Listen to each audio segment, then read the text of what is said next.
So for today's video, may nagsahuli ng ating Opal na hen.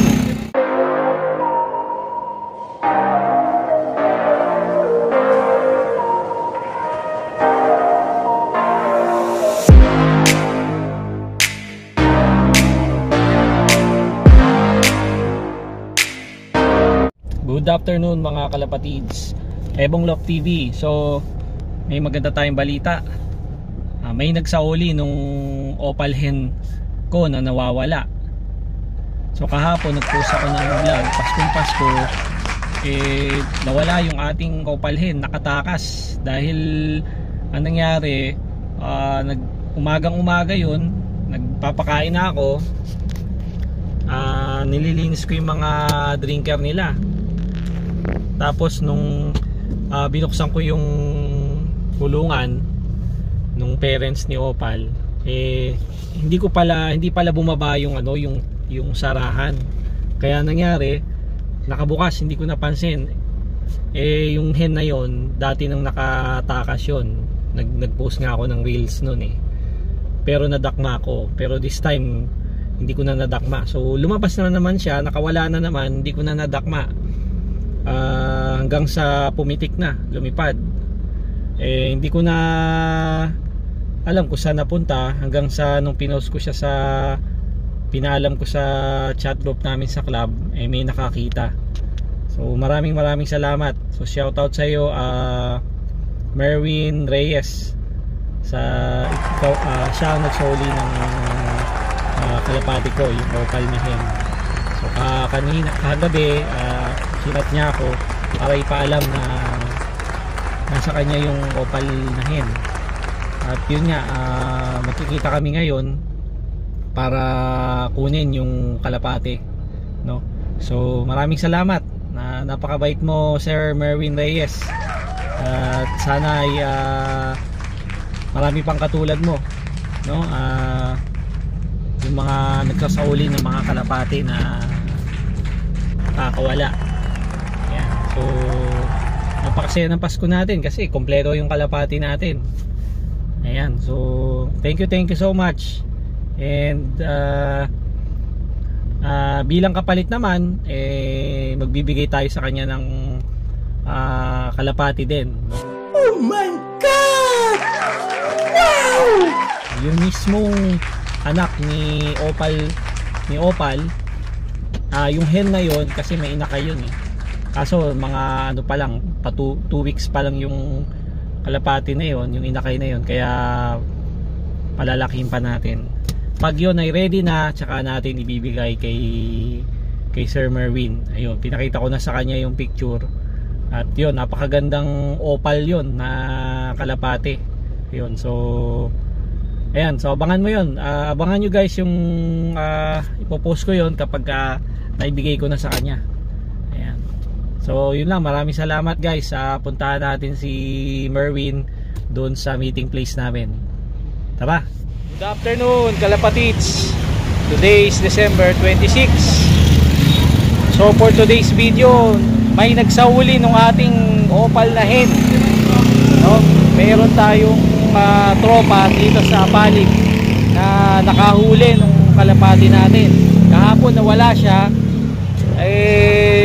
biglang pumitik. Tapos pinost ko siya dun sa chat group ng club natin. Ayun, may nakakita. So ito si Sir, kausapin muna na. Idol, anong pangalan mo, Idol? Merwin Reyes, sir. Ikaw na yun. Merwin Reyes. Reyes, yung Enriquez, yung middle name mo yun. Paano nyo nakuha tong ibon? Anong bata, sir, tapos pinala sa akin. Dahil tinignan ko yung club niya, familiar yung personalized na isa, yung black na may clip, may buklok. Parang member sa PF. Parang hinahanap yung ibon nito. Buklok na, kulang. Yun nga, may ano pa naman yan. Yun nga, may 3 singsing yan dalawang personalized sa may clip ring. Hindi ko alam kung bumalik to dun sa pinagbilang ko o kasi, pero ano na siya halos 5 months na sa akin yan, tsaka 3 clutch na Yung nga lang pumitik kasi nung pangalawang nakawala siya. Hindi ko na alam kung saan nagpunta. Nakala ko, iniisip ko babalik to kasi may inakay saka may itlog. Yung pala nahuli na ng mga tropa natin dito. Nang itlog na. May isang itlog yan nabasag na yung itlog. Ayun. So kukunin na natin kay sir yung yung kalapati natin. Maraming salamat, daming mababait dito sa palit. Buti nakatagpo tayo ng pansier na nagsasahuli ng kalapati. Marami na rin akong sinuli sir, mga member natin. Marami na rin. Mabait talaga si sir. Ayan, so kunin na natin yung training box. Sige, kayo na kayo na magpasok. Nag-video ako Ayan. Ayan, makakabalik na siya. Yan ang parents ni Opal, yung binablog ko. Ayan, nakabalik na. Sige, so kapalit, sabi ko kay sir, bibigyan ko siyang gift bird, yung Opal din, yung inakay nito. Ayun. So naka TGRC ring yun Pwede mong ilaro, young bird. Yan. Baka may shoutout. Shoutout kay Mapalit, Abe Simulan. Abe Simulan. Mga batang panjer sir. Ito. Ebong Love TV. Wala lang akong sticker sayang. We're lang sa manang support. Ayan.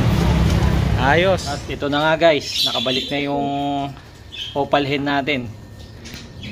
Alam nyo ba kung anong una-una niyang ginawa? Umakyat siya doon sa pugad, no? Tapos uminom ng tubig, uhaw. Siguro stress na stress ito. Tingnan mo yung paa niya, pulang-pula. Walang kapulbos-pulbos. So ibig sabihin talagang na-stress yung ibon natin. Ayan, nangitlog pa to sa kanila doon sa nakakuha. Kasi nga timing nung nakawala siya, kakapangitlog niya pa lang a day before. Kaya may isang araw na pagitan, doon naman siya nawala, at ngayong araw nangitlog siya. Kaya medyo stress tong ibon na to. Yan, maraming salamat ulit doon sa nakakuha at nagsauli sa atin Ayan, so back to your family na. Ayan, so palakihin mo ulit yung ikaw na magsubo doon sa inakay. Ewan ko kung masusubuan niya yan agad. So at least maganda naman yung tatay ni Opal. Ayan, mahusay din naman magsubo ito Ayos.